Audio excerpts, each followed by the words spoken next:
Thomas looked around. After the racing and rattling, it was very quiet. Spencer will be back at the shunting yards now. He'll be puffing with pride because he won the contest. And my best friend Percy will be wondering where I am. I don't know where I am. Everything was very quiet. Thomas didn't know what to do. Then he heard a voice. Hello? Thomas looked around. There was no one there. He waited, hardly daring to puff. Hello? Thomas looked around again. He couldn't see anyone. The voice seems to be coming from the bushes. Very slowly, Thomas chuffed forward into the bushes. The branches crackled and crunched. Then Thomas gasped. His eyes popped wide with wonder. There, on the other side of the bushes, was a very old engine. It was broken and rusty. Thomas felt scared. He didn't dare speak. Then, the old engine smiled at him. It was a little frightened smile, but it made the old engine look kind and gentle, and it made Thomas feel less scared.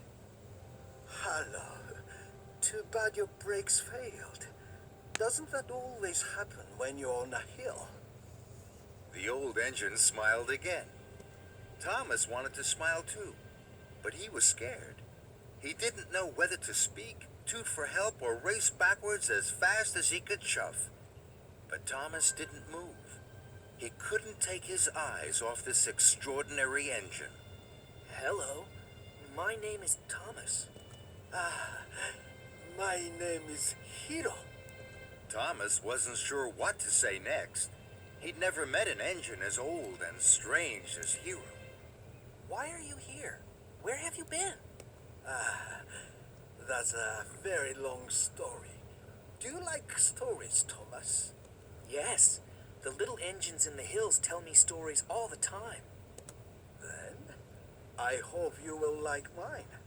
I came here a long time ago from another island. I was one of the first steam engines to arrive on Sodor. Thomas was amazed. Where is your island? My island is a long way away. There are mountains and snow and sea. There are lots of railways. I was the strongest engine at home. I was called Master of the Railway. How did you get to Sodor? I came in a very big ship. The journey lasted many days and we sailed many seas. When I arrived at the docks, it didn't look at all like home. What was Sodor like then? It was very quiet. I was the only engine on Sodor. They called me Master of the Railway here too. I was very happy. What happened? I started to break down. The mechanics didn't have parts for me. So I was put in a siding. I had to wait for parts for my island. I waited and waited. And now I'm sure the parts will never come. Thomas's eyes were wide with wonder. Do you miss your home? Yes, I do. I miss being master of the railway. Thomas looked at his sad new friend. He felt sorry for Hiro. I know. I'll go and get Sir Topham Hatt. Sir Topham Hatt runs our railway now. He will know how to help you. No. Please don't do that. You must not tell Sir Topham Hatt. Thomas was surprised. Why? I'm an old engine that cannot be repaired. I know what happens to old engines that cannot be really useful. They are scrapped and sent to the smelter's yard. That's not fair. That's not right. That can't happen to you.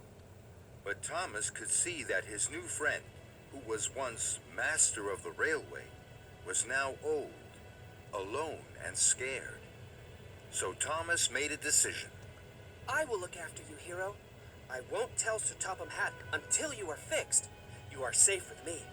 I'm sure I can find the parts to fix you. I promise I will make you a really useful engine once more. I will make you master of the railway again. Hero smiled the biggest smile he had smiled in a long, long time. Thank you, Thomas. Thank you for looking after me. Thomas puffed with pride.